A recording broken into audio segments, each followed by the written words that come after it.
মিথ্যা, সাদা মিথ্যা, কালো মিথ্যা, ক্ষতিকারক মিথ্যা, যেই বিশেষণই ডাকুন না কেন, মিথ্যা মোটামুটি আমরা সবাই বলি।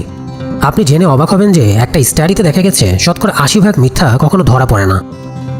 এইসব মিথ্যা আমাদের রাডারের বাইরে চলে যায়। মানুষ সাধারণত মিথ্যা বলে তাদের মনের মধ্যে ছোটবেলা থেকে লুকিয়ে থাকা কোনো ভয়ের কারণে। ওই যে ছোটবেলায় যখন আমাদের মা বাবা আমাদের জিজ্ঞেস করতো টিভির রিমোটটা আমরা ভেঙেছি কিনা, আমরা শাস্তির ভয়ে বলে দিতাম না আমি ভাঙিনি। সেই যে ছোটবেলা থেকে আমাদের শাস্তি থেকে পালাতে গিয়ে মিথ্যা কথা বলা, সেটা বড় হয়ে আমাদের মধ্যে, আমাদের স্বভাবের মধ্যে থেকে যায়। কিন্তু এই ধরনের মিথ্যা যখন বড় কোনো কর্পোরেশন বা প্রতিষ্ঠানের কার্যক্রমে আসে, তখন একটু সমস্যা তৈরি হয়। প্রতিষ্ঠানের ম্যানেজমেন্টে থাকা মানুষদের জানতে হয় কে মিথ্যা কথা বলছে বা কে সত্য কথা বলছে।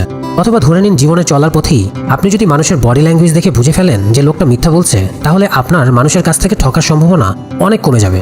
মানুষের কথার আজকের ভিডিওটি আমরা মূলত মিথ্যাবাদীকে কথা বলার মাধ্যমে কিভাবে ধরা যায় সেই বিষয় নিয়ে আলোচনা করব। আশা করি আপনারা ভিডিওটি প্রথম থেকে শেষ পর্যন্ত দেখবেন। কথোপকথনের মাধ্যমে মিথ্যাবাদী ধরার জন্য আমরা আমাদের এই ভিডিওতে 6টা স্টেপের কথা বলবো। আশা করি মনোযোগ দিয়ে আমাদের এই স্টেপগুলি শুনবেন। চলুন শুরু করা যাক। 1. সহজ প্রশ্ন দিয়ে কথা শুরু করুন। যদি আপনি আপনার সামনে বসে থাকা একজন মানুষ মিথ্যা বলছে কিনা তা ধরতে চান, তাহলে তাকে প্রথমেই কঠিন প্রশ্নটি করে বসবেন না। এতে সে সতর্ক হয়ে যাবে। প্রথমে তাকে সহজ প্রশ্ন করুন। তাকে জিজ্ঞেস করুন আজকের আবহাওয়া কেমন, অফিসে কেমন দিন যাচ্ছে তার। দেখুন সে কিভাবে উত্তরটা দেয়। উত্তর দেওয়ার সময় তার অঙ্গভঙ্গিটা কেমন হয়, গলার স্বর এবং মুখের ভঙ্গি কেমন থাকে। তাকে কমফোর্টেবল ফিল করান। তাকে ফিল করান যে আপনি ফ্রেন্ডলি কথা বলছেন। তাকে জিজ্ঞেস করুন যে সামনের সামার ভ্যাকেশনে সে কোথায় যাবে। এত সব প্রশ্ন উত্তরের মূল কারণ হলো এইসব প্রশ্নে সে সত্যি উত্তর দিবে, আর সত্যি উত্তর দেওয়ার সময় তার অঙ্গভঙ্গি, বডি ল্যাঙ্গুয়েজ কেমন থাকে তার রেকর্ড রাখা। এরপর আমরা চলে যাব দ্বিতীয় ধাপে। আর 2 নম্বর ধাপ হলো আসল প্রশ্নটি করা। সে যখন আপনার সাথে কথা বলতে বলতে একসময় কমফোর্টেবল হয়ে যাবে, তখন তাকে কঠিন প্রশ্নটি করুন। তার দিকে খুব তীক্ষ্ণভাবে নজর রাখুন। খেয়াল করুন যে তার অঙ্গভঙ্গি চেঞ্জ হয়ে গেছে কিনা, অথবা তার কথা বলার ভঙ্গিমা চেঞ্জ হয়েছে কিনা। তার মুখের এক্সপ্রেশন, চোখের পলক, কথা বলার ধরন দেখে বোঝার চেষ্টা করুন আগের কথা বলার ধরনের সাথে এখনকার কথা বলার ধরনের কোনো পার্থক্য আছে কিনা। 3. তার বডি ল্যাঙ্গুয়েজের দিকে খেয়াল রাখুন।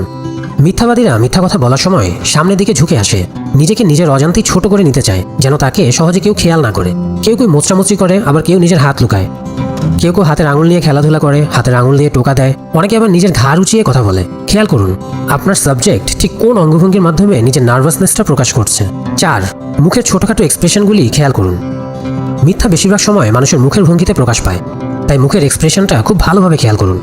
মিথ্যা বলার সময় কারো কারো মুখের রং পরিবর্তন হয়ে যায়, গোলাপি বা লাল রং ধারণ করে। কারো নাসারন্ধ স্ফীত হয়ে যায়, হালকা ঘাম দেয়, ঠোঁট কামড়ায়, দ্রুত চোখের পলক ফেলে। এক্সপ্রেশনের এইসব পরিবর্তন মিথ্যা বলার লক্ষণ। আপনার সাবজেক্টের ব্রেনের কার্যকারিতা যে বেড়ে গেছে, তা সে এইসব কাজকর্মের মাধ্যমে নিজের অজান্তেই প্রকাশ করে দিচ্ছে। আপনাকে যা করতে হবে তা হলো নিভৃতে খেয়াল রাখা। 5. তার গলার স্বর, কথা বলার ধরন এবং সেন্টেন্স গঠনের দিকে খেয়াল করুন। মিথ্যা বলার সময় মানুষের গলার স্বর এবং কথা বলার ধরন একটু পরিবর্তন হয়। তারা দ্রুত অথবা আস্তে কথা বলতে শুরু করে, কখনো তারা নিচু স্বরে অথবা উঁচু স্বরে কথা বলে।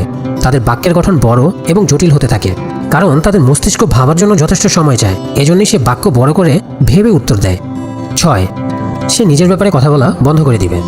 একজন মিথ্যাবাদী মানুষ তার বলা গল্প থেকে নিজেকে সরিয়ে দেয়। সে যখন কৈফিয়ত দেয়, তখন তার গল্পে আমি বা আমরা এই ধরনের ফার্স্ট পার্সন শব্দগুলি খুব কম দেখা যায়। এটা মিথ্যাবাদীর একটা অতি সাধারণ মনস্তত্ত্ব। সে তার কথায় অন্য লোক এনে প্রশ্নকারীর মনোযোগ নিজের উপর থেকে অন্যের উপরে টেনে নিতে চেষ্টা করে। উপরে 6টি স্টেপ ব্যবহার করে আপনি বেশিরভাগ সাধারণ মিথ্যাবাদীকে মিথ্যা বলায় ধরে ফেলতে পারবেন। কিন্তু পৃথিবীতে শতভাগ নিশ্চয়তাযুক্ত কোনো মিথ্যা ধরার যন্ত্র নেই বা পদ্ধতি নেই, কারণ প্রতিটি মানুষের চরিত্র ভিন্ন এবং তাদের মিথ্যা বলার প্যাটার্ন ভিন্ন। কিন্তু তারপরেও উপরের টিপসগুলি আপনাদের অনেক হেল্প করবে। আশা করি ভিডিওটি আপনাদের ভালো লেগেছে। ধন্যবাদ সবাইকে।